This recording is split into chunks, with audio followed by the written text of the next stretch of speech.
बिस्मिल्लाहिर्रहमानिर्रहीम। अस्सलाम वालेकुम। मैं हूं शफ़क़त अली और आप देख रहे हैं एच.एस. अजवा फूड्स। मैं आपके लिए आज बनाने लगा हूं mutton steam roast. Steam roast को बनाने के लिए मैंने 1 किलो मटन का गोश्त लिया है। मैंने छोटी बोटी ली है, आप बड़े साइज़ की बोटी ले सकते हैं।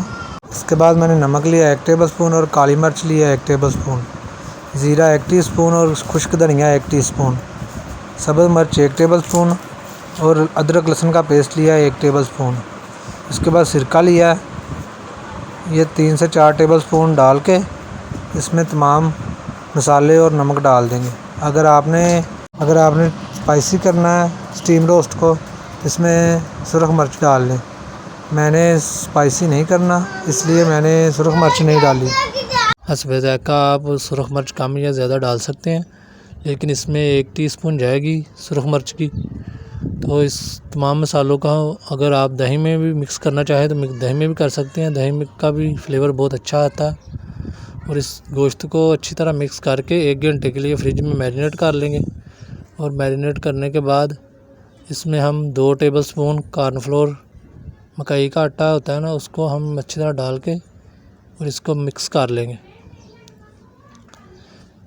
मिक्स करने से कोटिंग इसकी जब हो जाए तो इसको रोस्ट करने से ना इसका टेस्ट जो होता है ना मसालों का, वो कम नहीं होगा और ये बहुत ही अच्छा और मज़ेदार स्टीम रोस्ट तैयार होगा। बाज़ार से भी अच्छा आप घर पे स्टीम रोस्ट तैयार कर लेंगे। अब हम इसको रोस्ट कर लेंगे, डीप फ्राई करेंगे। ऑयल अच्छी तरह गर्म कर लिया था, तो इसको मीडियम आंच पे अच्छी तरह फ्राई कर लेंगे। ये तकरीबन 80 से 70% जो है ना फ्राई करेंगे। बाकी जो 20% होगा ना, वो हम इसको स्टीम पे लगा देंगे।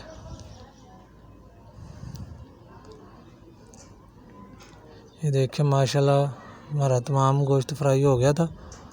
तो अब इसको मैं प्रेशर कुकर में 20 मिनट के लिए सीटी पे लगा दूंगा। भरा हुआ था, उसको रख के नीचे 2 गिलास पानी डाला है। 20 मिनट के लिए मैंने इसको सीटी पे लगा दिया। अगर आप चिकन स्टीम रोस्ट या बीफ स्टीम रोस्ट बनाना चाहते हैं, वो भी सेम ही मेथड है, उसको भी इसी तरह हम बनाएंगे। स्टीम पे लगाने के बाद बहुत ही अच्छा और मज़ेदार हमारा स्टीम रोस्ट तैयार हो चुका है। अगर आप मेरे चैनल पे नए हैं तो मेरा चैनल एच.एस. अजवा फूड सब्सक्राइब कर दे, वीडियो लाइक कर दिया करें और शेयर कर दिया करें। माशाल्लाह बहुत ही मज़ेदार हमारा स्टीम रोस्ट तैयार हो गया है। ये मटन का स्टीम रोस्ट मैंने तैयार किया। अब इसको केचप या रायते के साथ पेश करेंगे और खुद भी खाएंगे और दूसरों को भी खिलाएंगे। माशाल्लाह हमारा स्टीम रोस्ट बहुत अच्छा तैयार हो गया।